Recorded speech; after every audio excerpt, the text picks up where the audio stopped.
और साथियों, स्वागत है आप सभी का आपके अपने YouTube चैनल ड्रीम जॉब पर। दोस्तों, आज हम इस वीडियो के माध्यम से खेलो क्यूज जीतो इनाम सीरीज 2 की घोषणा करने वाले हैं, जिसके अंतर्गत हम आपको बताएंगे कि आप किस तरह से इस ऑनलाइन क्यूज में पार्टिसिपेट कर सकते हैं। खेलो क्यूज जीतो इनाम सीरीज 1 जो हुआ था वह लिखित परीक्षा के रूप में 30/5/2021 को तथा मौखिक क्यूज 31/5/2021 को हुआ था, जिसके विजेता रहे थे विकास कुमार जी खगड़िया से, शुभम कुमार जी रोहतास से और गायत्री सिंह कैमूर से। तो आइए अब आप जान लीजिए कि आप किस तरह से इस खेलो क्यूज जीतो इनाम सीरीज 2 में पार्टिसिपेट कर सकते हैं। तो आप बिल्कुल भी वीडियो को स्किप नहीं करेंगे, तभी आपके समझ में पूरा प्रोसेस आएगा। इसी वीडियो में हम बताएंगे कि आपको लिखित में कहां से प्रश्न पूछे जाएंगे और मौखिक में कहां से प्रश्न पूछे जाएंगे। तो आइए हम जानते हैं पूरा प्रोसेस। यह क्यूज टेलीग्राम चैनल पर आयोजित किया जाता है, जिसका लिंक हम आपको डिस्क्रिप्शन में दे दिए हैं। आप इस लिंक पर क्लिक कर टेलीग्राम ग्रुप को ज्वाइन कर सकते हैं। अब आइए हम जानते हैं टेस्ट में भाग कैसे ले सकते हैं। टेस्ट में भाग लेने के लिए सबसे पहले आपको रजिस्ट्रेशन कराना होगा, जो इसी वीडियो के माध्यम से कर सकते हैं। जैसे ही आप इस चैनल को सब्सक्राइब करेंगे, आपका नाम ऑटोमेटिक क्यूज के लिए रजिस्टर्ड हो जाएगा। उसके बाद आपसे इस वीडियो के अंत में एक प्रश्न पूछे जाएंगे, जिसका आंसर आपको कमेंट सेक्शन में लिख कर सेंड करना है, तभी आप इस क्यूज के लिए पूर्ण रूप से रजिस्टर्ड हो पाएंगे। अब आइए जानते हैं प्रश्न कहां से होगा और आपको इसका आंसर किस प्रकार से लिखना है।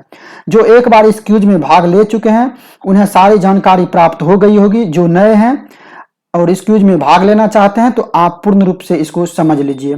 पिछले बार कई स्टूडेंट टुकड़े वाइज आंसर सेंड कर रहे थे, लेकिन आपको इस तरह से इसका आंसर नहीं देना है। आपको कमेंट सेक्शन में टेलीग्राम पर इस तरह से आंसर देना होगा जो आपके मोबाइल स्क्रीन पे दिखाए जा रहे हैं। सबसे पहले आपको अपना नाम लिखना है और उसके बगल में आप अपना डिस्ट्रिक्ट लिखें। मान के चलिए अगर आपसे वहां 15 प्रश्न पूछे जाते हैं तो आप नंबर वाइज इस तरह से कंटिन्यू 1 से 15 तक लिखेंगे। उसके बाद सारे प्रश्न का आंसर लिखेंगे। मान के चलिए अगर पहले प्रश्न का आंसर प्रोटीन है, दूसरे का वसा है, तीसरे का लॉर्ड कर्जन है, आप क्रमशः इसी तरह 15 प्रश्न का आंसर एक बार लिख लेंगे, फिर जाके वहां पर आप सेंड करेंगे, तभी आपको वैलिड माना जाएगा। अगर आप प्रश्न का आंसर टुकड़े बाई देते हैं, एक का आंसर लिख कर सेंड करते हैं, फिर दूसरे का आंसर लिख कर सेंड करते हैं, तो उसको वैलिड नहीं माना जाएगा। तो आपको सबसे विशेष ध्यान जो देना है इस बात पर देना है कि आपको सारे प्रश्न का उत्तर एक साथ लिखकर कमेंट सेक्शन में सेंड करना है टेलीग्राम ऐप पर, जहां आप क्यूज अटेंड करेंगे। तो अब हम आपको बताते हैं कि प्रश्नों की संख्या कितनी होगी और उसके लिए आपको कितना समय दिया जाएगा। लिखित एग्जाम में कुल प्रश्नों की संख्या 15 होगी और उसके लिए आपको मात्र 6 मिनट का समय दिया जाएगा। आप इस 6 मिनट के दरमियान सारे प्रश्नों का आंसर या फिर आप जितना प्रश्न का आंसर जान रहे हैं उसे लिखकर 7-6 तक ग्रुप में सेंड कर देंगे। अगर आप इसके बाद सेंड करते हैं तो ऑटोमेटिक ग्रुप 7-6 में क्लोज हो जाएगा, उसके बाद आपका आंसर सेंड नहीं होगा। तो आप इस बात को ध्यान रखेंगे। इस टेस्ट के बाद एक रैंकिंग जारी की जाएगी, जिसमें टॉप 10 को ऑनलाइन मौखिक क्यूज के लिए चयनित किया जाएगा। तो सबसे पहले यह क्यूज कब होगा, आप यह टाइम और डेट दोनों जान लें। लिखित परीक्षा 4/7/2021 को होगा और मौखिक क्यूज जो होगा वो 5/7/2021 को होगा। लिखित क्यूज जो कि संध्या 7 बजे ली जाएगी, जिसमें प्रश्नों की संख्या 15 होगी। उसमें सभी प्रश्न जून महीने के करंट अफेयर से होगा, यानी आप 15 के 15 प्रश्न जो होंगे वो जून महीने के करंट अफेयर से होंगे लिखित के रूप में। और मौखिक में किस तरह से प्रश्न होगा वो हम आपको बाद में बताएंगे। इस टेस्ट के बाद एक रैंकिंग जारी की जाएगी, जिसमें टॉप 10 को ऑनलाइन मौखिक क्यूज के लिए चयनित किए जाएंगे। ऑनलाइन क्यूज इस प्रकार से होगा, हम आपको कुछ अंश दिखाते हैं। पिछले सीरीज 1 जो हुआ था खेलो क्यूज जीतो इनाम का, आप देख लें तो आपको बिल्कुल समझ में आ जाएगा। मिलेंगे तो चलिए हम शुरुआत करते हैं पहले राउंड की। शुभम रोहतास से आप शुभम पहला सवाल सुनिए और सवाल के खत्म होने के बाद आपका समय शुरू होगा। तो पहला सवाल है, बहुत ही खूबसूरत सवाल है, इतिहास का सवाल है कि केंद्रीय विधानसभा में केंद्रीय विधानसभा में अंग्रेजों के काल में केंद्रीय विधानसभा में बम फेंका था? ए भगत सिंह तथा राजगुरु ने, बी भगत सिंह तथा बटुकेश्वर दत्त ने, सी भगत सिंह तथा सुखदेव ने, डी भगत सिंह तथा अशफाक उल्लाह खान ने। आपका 20 सेकंड शुरू होता है, फाइनल जवाब दीजिए। D number. क्या लोग करेंगे? D number, Bhagat Singh Batukeshwar Dutt. भगत सिंह और बटुकेश्वर दत्त को आप लोग करेंगे शुभम? जी सर। आपने शुभम बी को लॉक किया, यानी भगत सिंह और बटुकेश्वर दत्त को। आपके पास पर्याप्त समय था और आपने बी को लॉक कर दिया। और शुभम, हम आपको बताएं कि आपका जवाब बिल्कुल सही है। बहुत ही सुंदर शुरुआत, बेहतरीन शुरुआत। आपको 10 अंक मिलते हैं। तो आपने शानदार शुरुआत किया है। शुभम रोहतास, पहला राउंड और पहला जवाब बेहतर, शानदार, अद्भुत। तो अब गायत्री कैमूर से आप ऑन करें और आपको भी इतना ही खूबसूरत सवाल दिया जाएगा। बहुत ही आसान सवाल होगा, पहला राउंड बहुत ही आसान। चलिए हम इनके बाद मौका देते हैं, उसके बाद गायत्री जी के पास जाएंगे। तो चलिए, सुप्रिया पटना से, तो आपका बहुत ही खूबसूरत सवाल है, एक हिंदी का सवाल है कि मसी कागज छुओ नहीं कलम गहियो नहीं हाथ। मसी कागज छुओ नहीं कलम गहियो नहीं हाथ, ये किसकी पंक्ति है? ए तुलसीदास, बी कबीरदास, सी रैदास, डी कालिदास। फाइनल जवाब दीजिए, आपका 20 सेकंड आरंभ होता है।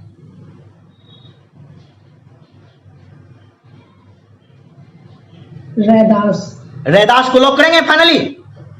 यस। आपने रैदास को लॉक कर दिया है। और सुप्रिया जी, आपने रैदास को लॉक किया है सुप्रिया जी, और यह जवाब बिल्कुल सही नहीं है, यानी गलत है। और इसका सही उत्तर था कबीरदास। उन्होंने ही कहा था मसी कागज छुओ नहीं कलम गहियो नहीं हाथ। आपका प्रश्न है, भारत में सबसे लंबा रेल जोन कौन है? ए दक्षिण रेल, बी उत्तर रेल, सी पूर्व मध्य रेल, डी पश्चिमोत्तर रेल। आपका समय शुरू होता है 20 सेकंड के अंदर। बताइए फाइनली कि कौन सा रेल जोन है जो देश का सबसे लंबा रेल जोन है।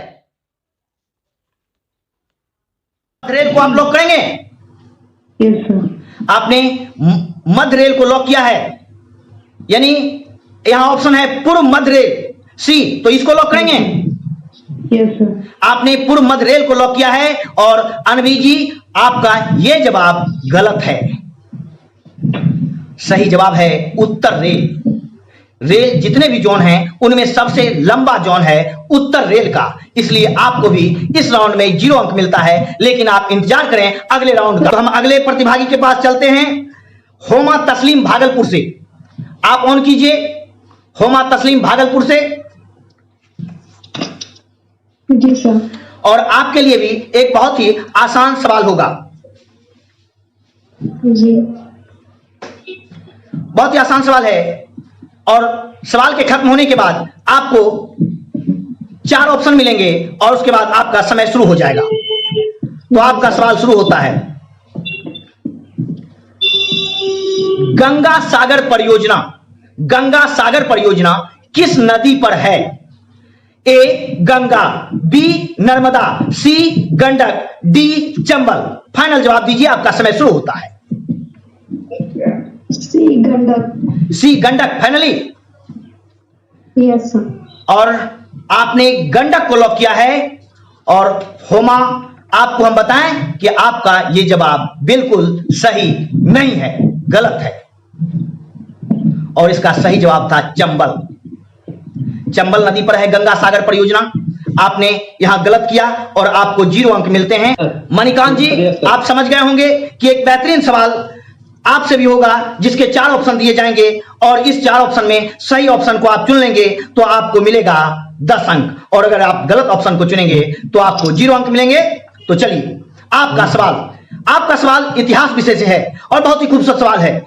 आपको बताना है कि गुलाम वंश का वह कौन सा शासक था जिसके बारे में कहा जाता था कि वह टोपी सीकर जीवन यापन करता था?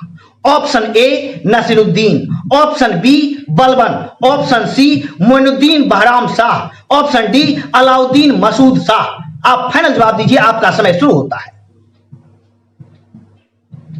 Option C sir. Option C यानी मोइनुद्दीन बहराम शाह को लॉक करेंगे? Yes sir. आपने मोइनुद्दीन बहराम शाह को लॉक किया है और आपका जवाब भी गलत है। सही जवाब था नसरुद्दीन। नसरुद्दीन के काल में बलबन बहुत ही ताकतवर था और बलबन ही सत्ता संभालता था और नसरुद्दीन बेचारा टोपी सीकर अपना जीवन यापन करता था। तो यहां आपने भी गलत जवाब दिया और मणिकांत जी आपको भी 0 अंक मिला है। मुन्ना वर्मा जी, ठीक है, तो हम आपका सवाल लेकर आ रहे हैं। मुन्ना कुमार वर्मा जो हमारे बीच पटना से जुड़े हुए हैं, उनका सवाल जा रहा है। तो मुन्ना जी, आपका सवाल बहुत ही खूबसूरत सवाल है।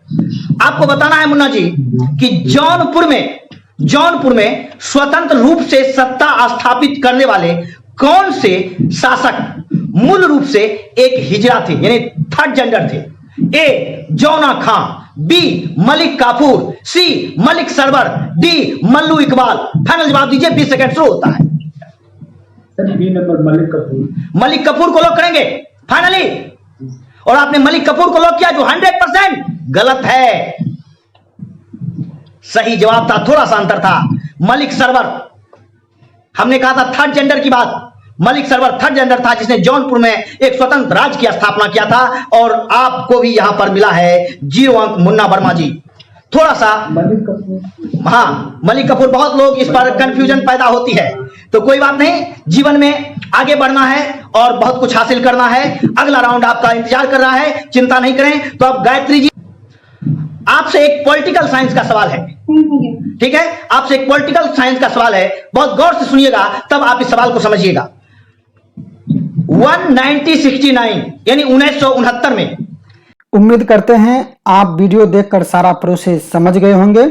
तो ये रहा आज का रजिस्ट्रेशन प्रश्न, जिसका आंसर आप कमेंट सेक्शन में लिखकर इस क्विज में भाग ले सकते हैं।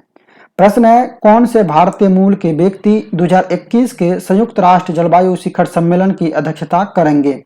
इसका आंसर आप कमेंट सेक्शन में लिखकर सेंड कर दें। जैसे ही आप सेंड करेंगे आपको इस ऑनलाइन क्विज के लिए रजिस्टर्ड कर लिया जाएगा। अब हम बताते हैं कि ऑनलाइन क्विज जो होगा मौखिक, जो टॉप 10 चयनित छात्रों के लिए होगा, उसमें प्रश्न कहां से किया जाएगा आपसे। तो उसमें कुल 6 राउंड होते हैं, जिसमें पहला राउंड आपसे जनवरी के महीने से करंट अफेयर्स का क्वेश्चन किया जाएगा। दूसरे राउंड में फरवरी के करंट अफेयर्स से प्रश्न होंगे। तीसरे राउंड में मार्च के करंट अफेयर्स होगा।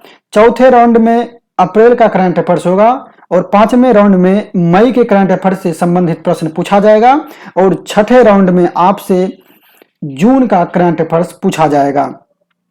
तो ये रहेगा इस ऑनलाइन क्विज का पूरा प्रोसेस।